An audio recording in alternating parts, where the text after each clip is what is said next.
Hi எல்லாருக்கும் வணக்கங்க. ஆக்சுவலாக கேக் டின்ஸ் பற்றி நான் முன்னாடியே டீட்டெயில்டாக ஒரு வீடியோ போட்டிருப்பேன். நான் சொல்ல மறந்துட்டேன். என்ன அப்படின்னா, இப்போ நீங்கள் பிகினராக இருந்தீங்கன்னா ஸ்கொயர் டின்ஸ்லாம் உங்களுக்கு தேவையில்ல.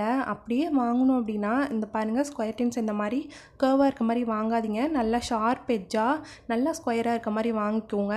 ஏன்னா அப்போ தான் ப்ரௌனிக்கு அப்புறம் நீங்கள் ஸ்கொயர் கேக் பண்ணிங்கன்னா ஐசிங் பண்ணிங்கன்னா நல்லா ஷார்ப்பாக நல்லா ஸ்கொயராக இருக்கும். ஆனால் உங்களுக்கு ஸ்கொயர் டின்ஸ் ஸ்டார்டிங்லேயே தேவையில்லைன்னு தான் நான் சொல்வேன். ஏன்னா நீங்கள் ஸ்கொயர் டின் ஐசிங் பண்ணுறது கொஞ்சம் கஷ்டம் பிகினராக இருக்கும்போது. அதுவே நல்லா பழகிட்டோம், நல்லா ப்ராக்டிஸ் ஆகிட்டிங்க அப்படின்னா உங்களுக்கு ஸ்கொயர் டின் கொஞ்சம் ஈஸியாக இருக்கும் ஐசிங் பண்ணுறதுக்கு. அதுவே நீங்கள் பிகினராக இருக்கும்போது இப்போ பார்த்தீங்கன்னா ரவுண்ட் டின்ஸ் மட்டும் வாங்கிக்கோங்க, அது மட்டும் யூஸ் பண்ணுங்கள். ஏன்னா கேட்குறவங்களும் பார்த்தீங்கன்னா ஷேப்லாம் கேட்க மாட்டாங்க.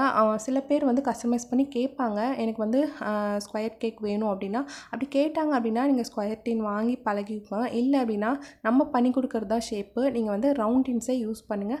அதில் நல்லா பர்ஃபெக்டாக நல்லா கற்றுக்கோங்க. அதுக்கப்புறம் நீங்கள் ஸ்கொயர் டின்ஸ் வாங்குங்க. எடுத்தோடனே ஃபஸ்ட்டு எல்லாத்தையுமே காசு இன்வெஸ்ட் பண்ணி நீங்கள் மணியை வேஸ்ட் பண்ணாதீங்க. இருக்கிறது என்னவோ அதை வச்சு ஃபஸ்ட்டு நல்லா பழகிக்கோங்க.